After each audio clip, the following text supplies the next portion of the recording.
So as you can see by looking at the screen, we are going to consider the statement that was made by Christ in Luke the 17th chapter and verse 32, where he makes the very short and simple statement, remember Lot's wife. And generally when we think about the story of Lot and his wife and the cities of Sodom and Gomorrah, we think about the idea of looking back and the problems that one can encounter because they choose to look back. Well, what brought about my thinking for this particular lesson at this particular point in time, if you look at the screen in front of you, that is a picture of a portion of the Washington Monument. And over the course of the last few weeks, there has been a lot of talk, particularly I'm familiar with in the Richmond area, regarding monuments and whether or not they should continue to stand or whether or not that they should be taken down. And so what I wanted to kind of do was just think about the idea of a monument. What is a monument?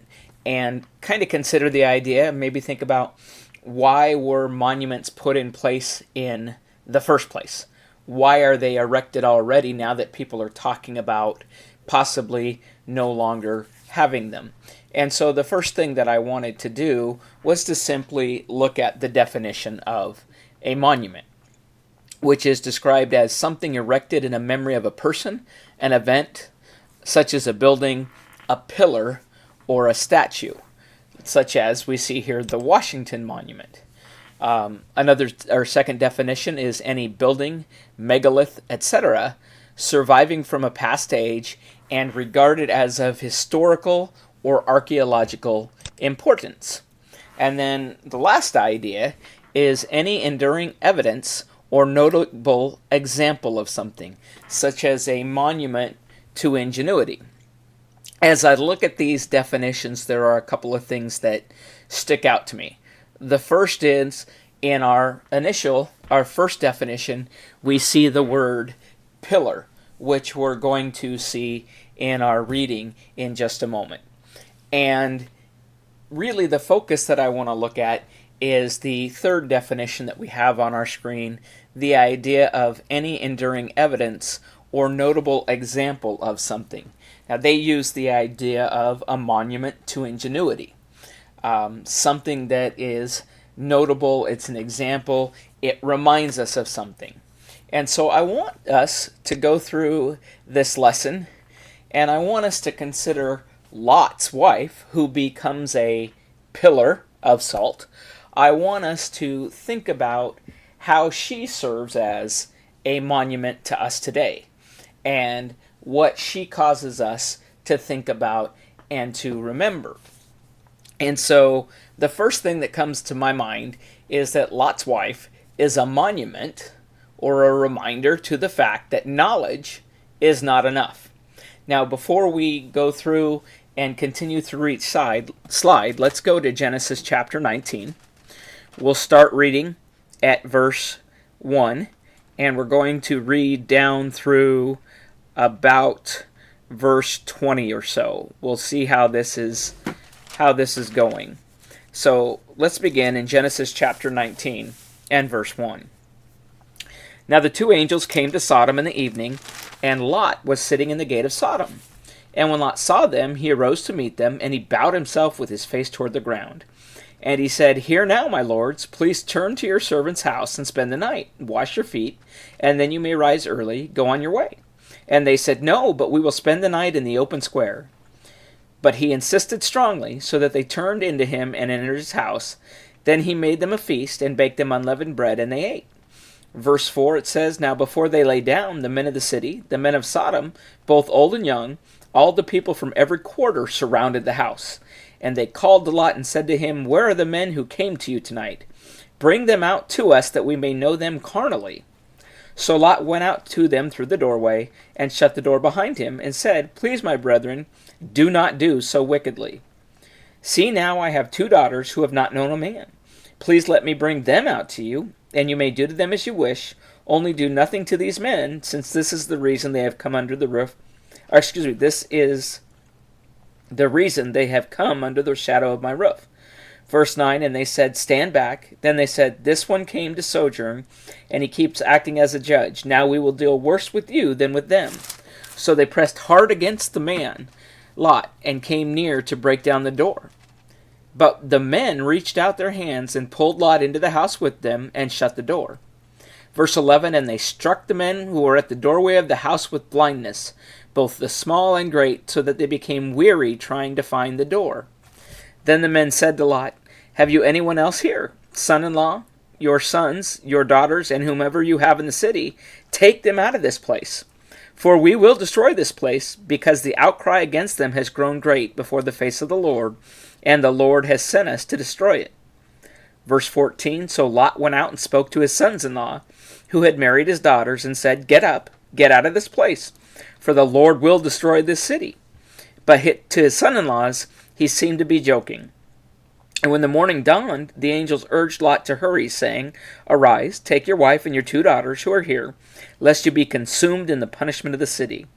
Verse 16, and while he lingered, the men took hold of his hand, his wife's hand, and the hands of his 2 daughters, the Lord being merciful to him, and they brought him out and set him outside the city. So it came to pass, when they had brought them outside, that he said, escape for your life. Do not look behind you, nor stay anywhere in the plain. Escape to the mountains, lest you be destroyed. Then Lot said to them, please no, my lords. Indeed now your servant has found favor in your sight, and you have increased your mercy, which you have shown me by saving my life. But I cannot escape to the mountains, lest some evil overtake me and I die. See now, this city is near enough to flee to, and it is a little one. Please let me escape there, as it is not a little one, and my soul shall live.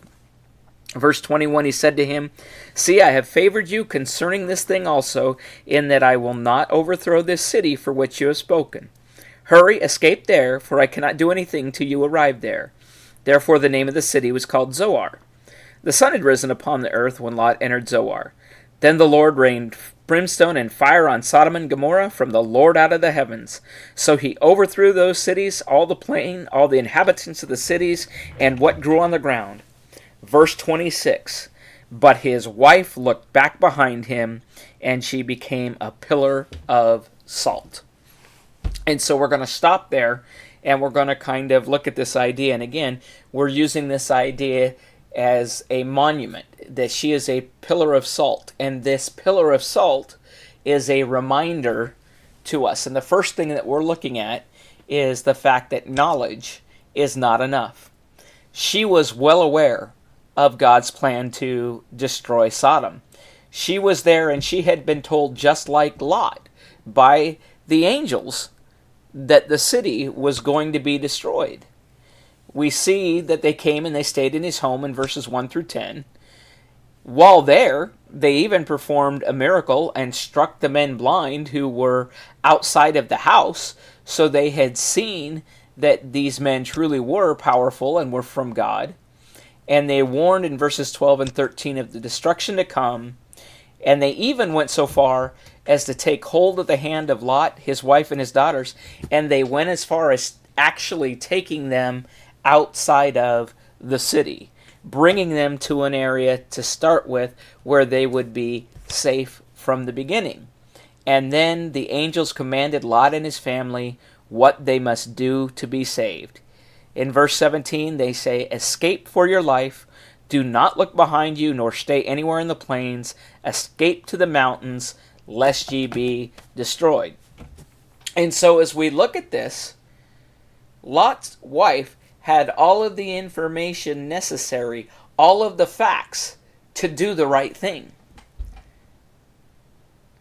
But just because she knew the facts was not enough to prevent her from being destroyed. You know, when I was younger, as you see this picture in this phrase, when I was younger and growing up, there was a television cartoon called G.I. Joe. And at the end of each episode, they had kind of a little public service announcement, or a little teaching moment, if you will, for the children that are watching the show. And so they would go through and they would explain something, and the way that they would always close that out is, now you know. And they went on to say, and knowing is half the battle. And so if you stop and think about that, if knowing is half the battle, then what's the other half? What else needs to be done? And it's what we do with our knowledge that actually determines the outcome. We can know that something is the case, but how we handle that, how we use that knowledge or not use that knowledge, will determine an outcome. If you were standing in the middle of the street and you knew a car was coming your way, you have the knowledge to do what it takes to protect yourself.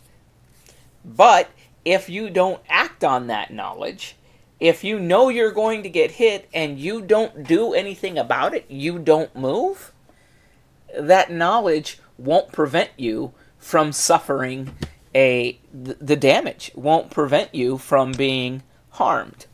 I want to take a look also in Scripture at Exodus, the 9th chapter, and I want to look at verses 19 through 26.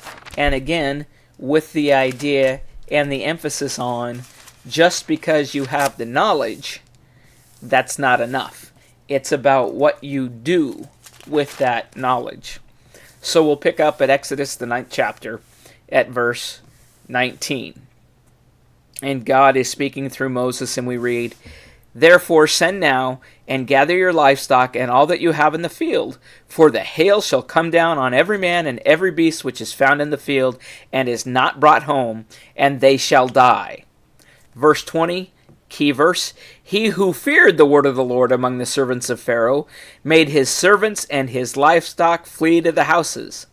But he who did not regard the word of the Lord left his servants and his livestock in the field."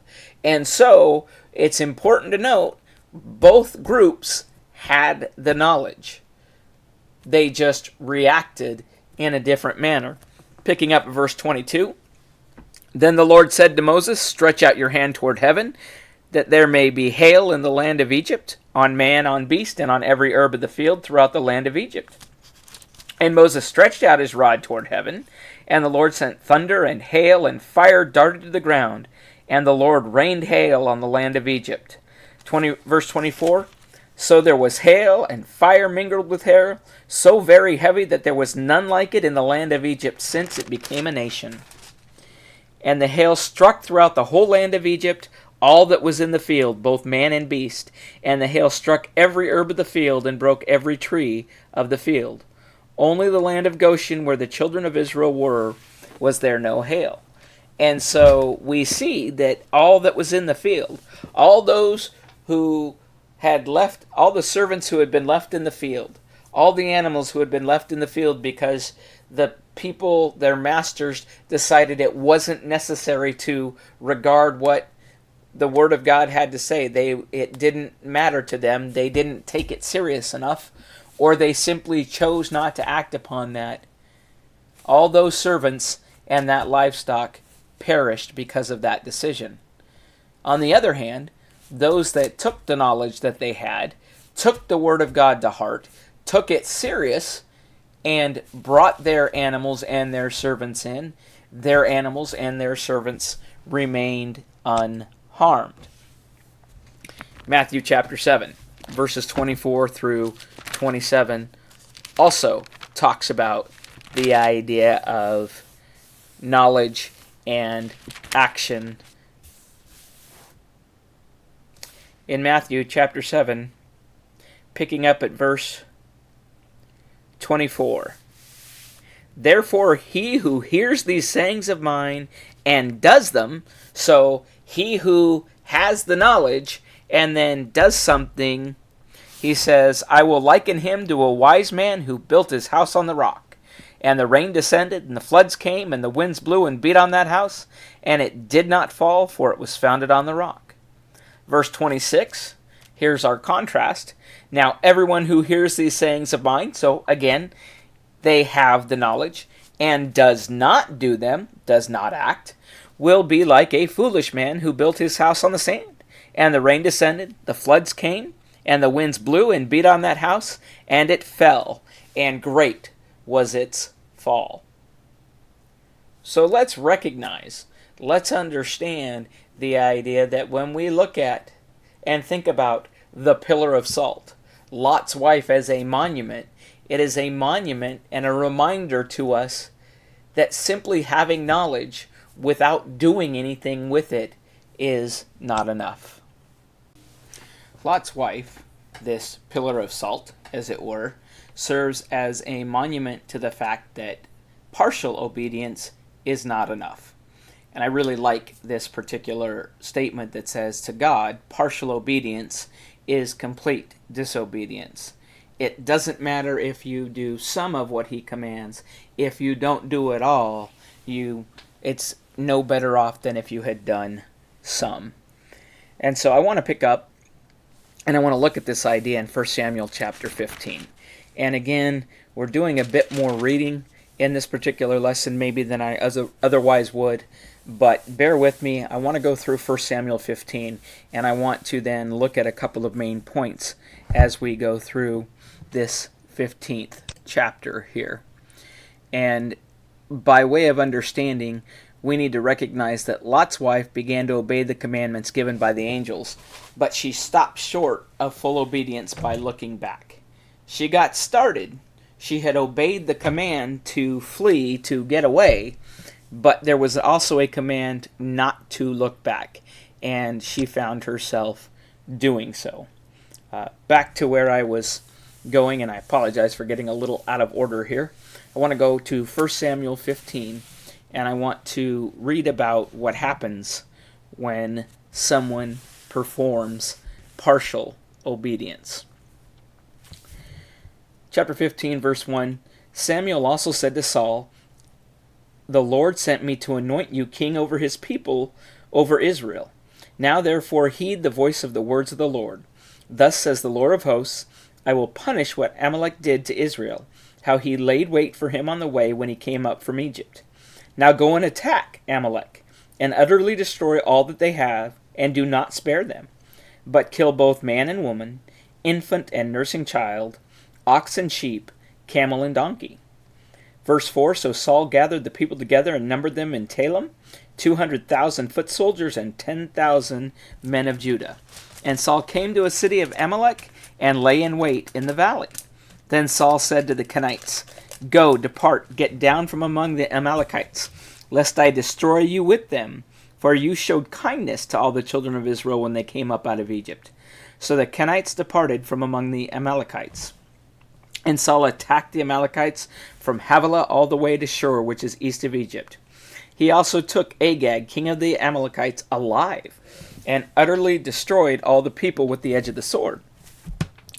Verse 9, But Saul and the people spared Agag and the best of the sheep, the oxen, the fatlings, the lambs, and all that was good, and were unwilling to utterly destroy them.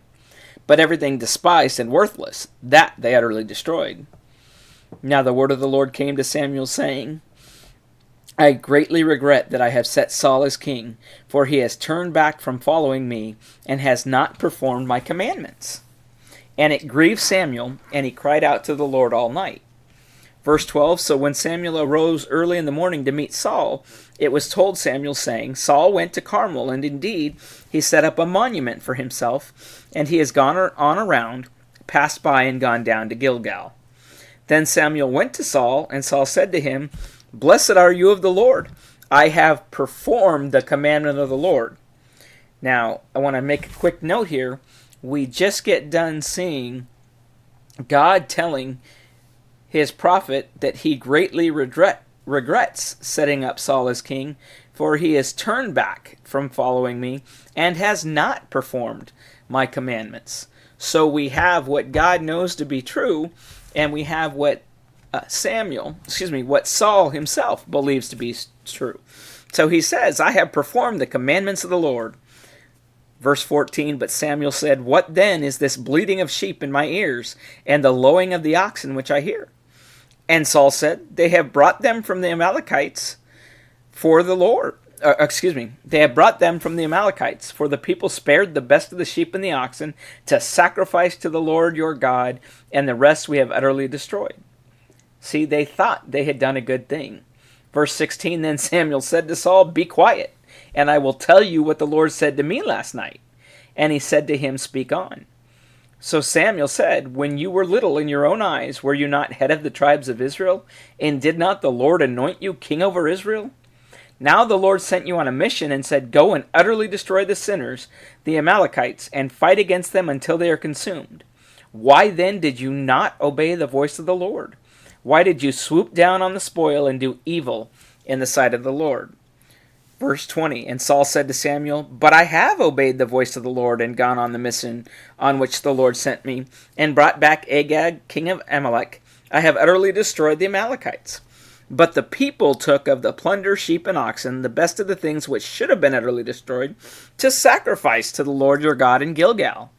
Verse 22, then Samuel said, has the Lord as great delight in burnt offerings and sacrifice as in obeying the voice of the Lord? Behold, to obey is better than sacrifice, and to heed than the fat of rams. For rebellion is as of the sin of witchcraft, and stubbornness is as iniquity and idolatry. Because you have rejected the word of the Lord, he has also rejected you from being king. Verse 24, then Saul said to Samuel, I have sinned, for I transgressed the commandment of the Lord in your words, because I feared the people and obeyed their voice. Now therefore please pardon my sin, and return with me that I may worship the Lord. But Samuel said to Saul, I will not return with you, for you have rejected the word of the Lord, and the Lord has rejected you from being king over Israel. And as Samuel turned around to go away, Saul seized the edge of his robe and tore it. So Samuel said to him, the Lord has torn the kingdom of Israel from you today, and has given it to a neighbor of yours, who is better than you. And also the strength of Israel will not lie nor relent, for he is not a man that he should relent. Then he said, I have sinned, yet honor me now, please, before the elders of my people and before Israel, and return with me that I may worship the Lord your God. So Samuel turned back after Saul, and Saul worshipped the Lord. Then Samuel said, bring Agag, king of the Amalekites, here to me. So Agag came to him cautiously, and Agag said, surely the bitterness of death is past. But Samuel said, as your sword has made women childless, so shall your mother be childless among women. And Samuel hacked Agag in pieces before the Lord in Gilgal. Then Samuel went to Ramah, and Saul went up to his house at Gibeah of Saul. And Samuel went no more to see Saul until the day of his death. Nevertheless, Samuel mourned for Saul, and the Lord regretted that he had made Saul king over Israel. The Lord regretted making Saul king because Saul disobeyed his direct order. In Saul's mind, he says, look, I have done all that the Lord has commanded. I have fully obeyed. God says, he has turned his back from me, and he has not obeyed me. He doesn't say he has not obeyed me in some things. He says he has not obeyed me. We need to remember and to understand that Lot's wife is a monument to the fact that partial obedience is not enough. Lot's wife is also a monument to us that we will be judged by our own actions and not those of others. You can see there the statement, you are responsible for your own actions. So many times we see where people want to not take responsibility for themselves, but they want to blame it on the environment that they grew up in, or they want to blame it on somebody else, or they'll go so far as to say the devil made me do it. Well, none of those things are true. Anyone can overcome the environment that they are in. It might be difficult, but it can be overcome. it has been done by people. Nobody can force you to do something if you truly don't want to do it. And that includes the devil cannot force you to do something you are not willing to be persuaded to do. And so I just want to consider the fact that Lot's wife, who is the only one that perishes, had the same information as her husband and their daughters. They survived by fully obeying. They did everything that they were told, and they were saved. Lot's wife did not do everything or did not fully obey and suffered the consequences. She was responsible for her own actions. You'll notice that just because Lot and his daughters did what was right and she was with them, she didn't and wasn't saved because of them. In the same manner, just because they were with her and she did wrong, they did not perish for her wrong actions. Each individual is responsible for his or her own action. We're reminded in Romans chapter 14 and verse 12, each of us shall give account of himself to God. It's not going to be an accounting of others. And in 2 Corinthians chapter 5 and verse 10, we're told, for we must all appear before the judgment seat of Christ, that each one may receive the things done in the body according to what he has done, not what others have done, according to what he has done, whether good or bad. The account will be given of both. And Lot's wife is also a monument to the danger of looking at God does not want us to look at. And you see there a picture of a gentleman hiding his eyes, and he's got a TV remote. I wonder if sometimes we shouldn't do that ourselves. Hide our eyes and change the channel. Hide our eyes and turn off what's in front of us, because it's something that God would not want us to look at. And I want to make a point here as we go through this, and that is that oftentimes we focus on the fact that Lot's wife and focus, quote, on looked back. And certainly there are plenty of analogies and there are plenty of great teachings that we can generate and glean from the idea of not looking back. But I think we need to put the emphasis on the fact that she looked where God did not want her to look. It wasn't so much about looking back, because if God hadn't told her not to look back and she looked back, she'd have been fine. It's not the looking back that's the problem. It's the looking where God told her not to look. If he had said, don't look to the left or the right, and she did, that would be just as wrong. It's not the direction that she looked that I want to focus on. It's the fact that she looked where God specifically said not to. And for us today, it's the same thing. There are certain things that God says we are not to look upon. Matthew chapter 5 verse 29 puts it very seriously. If your right eye causes you to sin, pluck it out and cast it from you. For it is more profitable for you that one of your members perish than your whole body be cast into hell. And how would your right eye cause you to sin? By looking where God would not have you to look.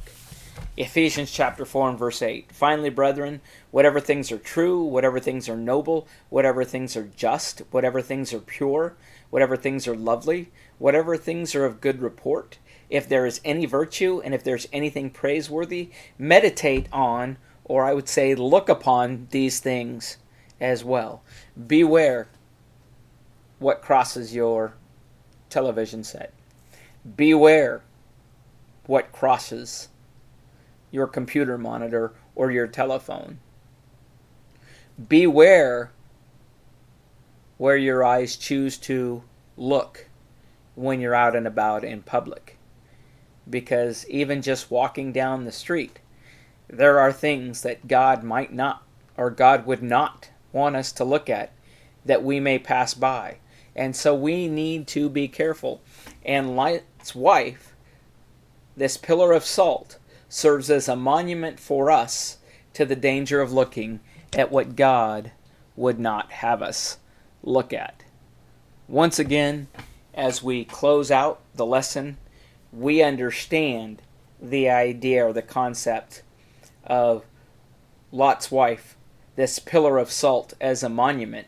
We understand that concept because, as we mentioned in Luke chapter 17 and verse 32, Christ says, remember Lot's wife. And I encourage you to do exactly that. Heed the words of Christ. Remember Lot's wife and the monument that she stands for and what she is to remind us of. Appreciate your time in listening.